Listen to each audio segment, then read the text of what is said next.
May 5th, 2025 P and Z work session meeting is called to order at 5:15 PM. If you would like to make a comment during the Planning and Zoning Commission meeting, there is a sign-in roster located at each entrance. Please sign in. Does anyone wish to make a comment? Please state your name, city of residence for the record. Limit comments to 3 minutes, and we will have a timer on the screen for your reference. I will now turn the meeting over to Planning and Development Director Brian Chandler. All right. Thank you, Chair. And members of the commission. I think that works. I don't know. I'll just speak loud.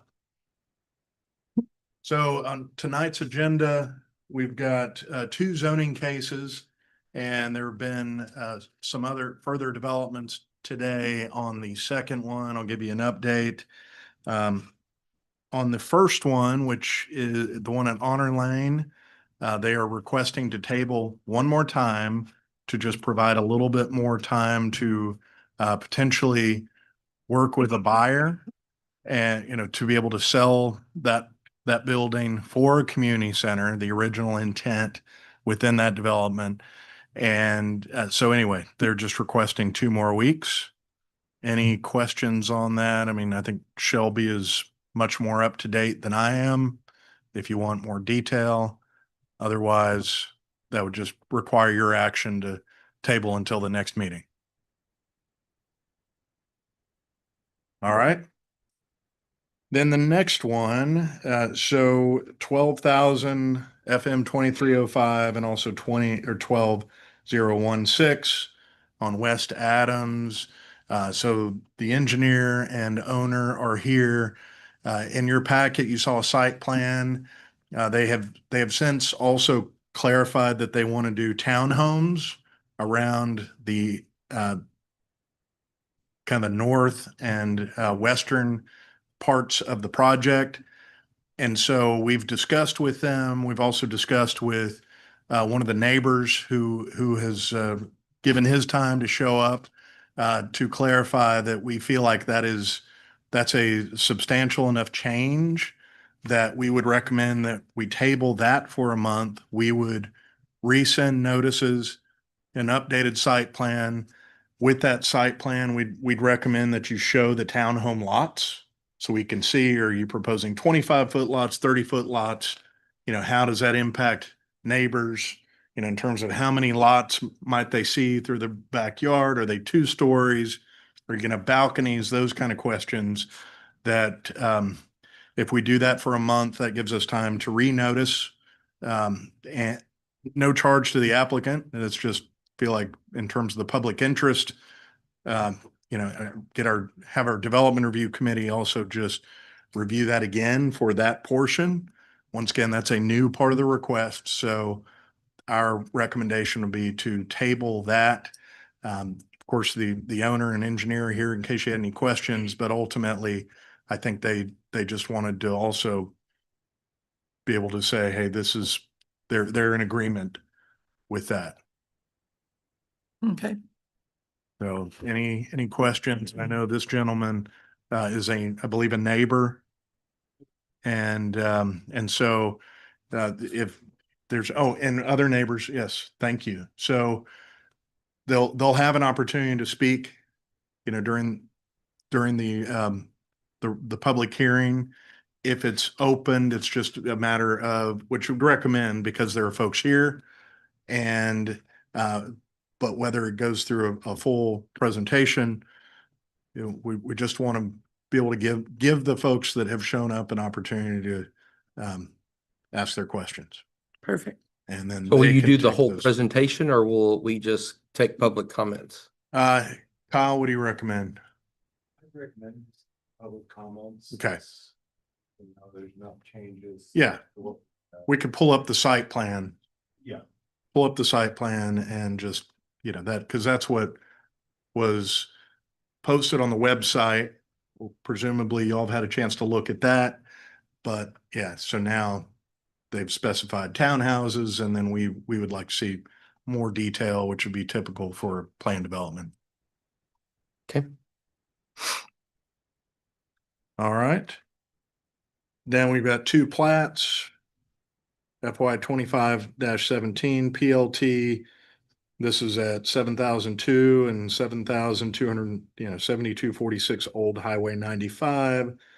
This is for the preliminary plat of Meadow Lake.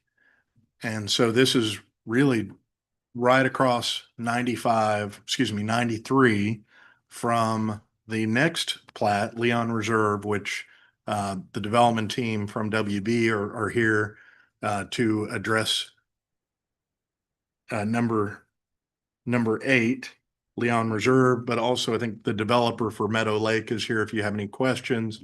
That's a larger mixed use development. It would include a Temple Independent School District site, kind of in the middle of the development, and but right across from Leon Reserve, across 93. So, any questions about Meadow Lake? I did see the TISD, so that's a TISD owned site? That is it correct. What that's going to be? An elementary school or? Elementary. Okay.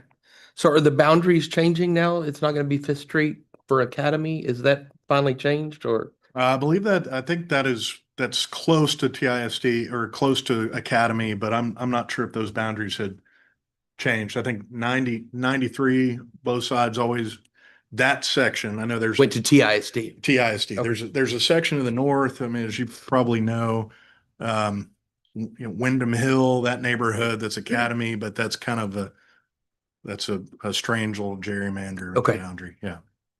So both of those would be TISD projects. That is correct. And Okay. also the WB project is TISD as well.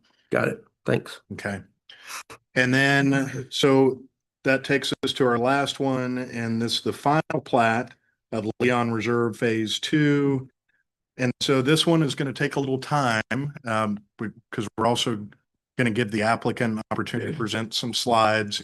They are requesting an exception, and they have a traffic impact analysis that TxDOT has required for that development. And I think it was maybe a joint TIA with Meadow Lake as well. And I'm maybe a little fuzzy on the detail. Either way, they both have frontage on 93, TxDOT highway. TxDOT requires traffic impact analysis.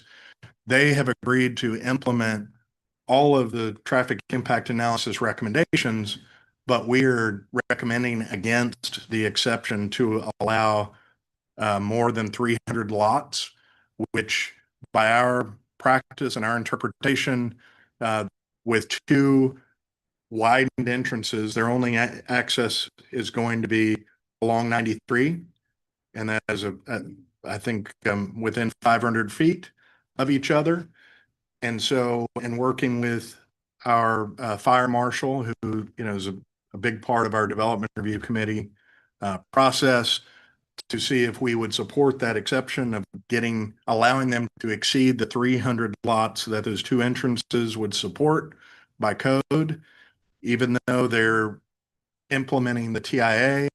The staff recommendation is disapproval, just from a emergency vehicle access perspective, that there really would be no other access into the neighborhood until they could punch out a street projection, so it's street projection versus actual entrances. So one, entrances is really more of emergency vehicle access. Street projections, that's more of a planning requirement. And so that in the future, they would have the ability to connect to Highway 95, but it's through, it would take a while and lots of property development for that to happen.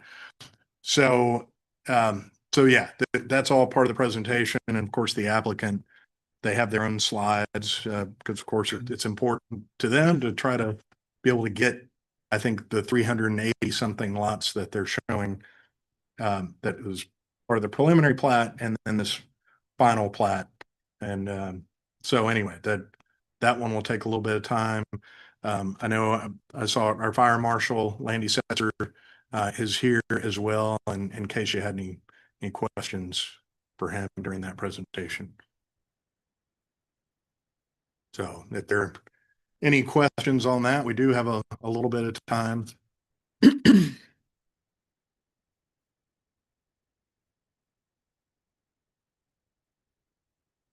All right.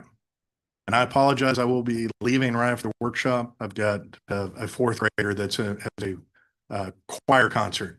So sorry, applicants. My fourth grader comes first. Amen.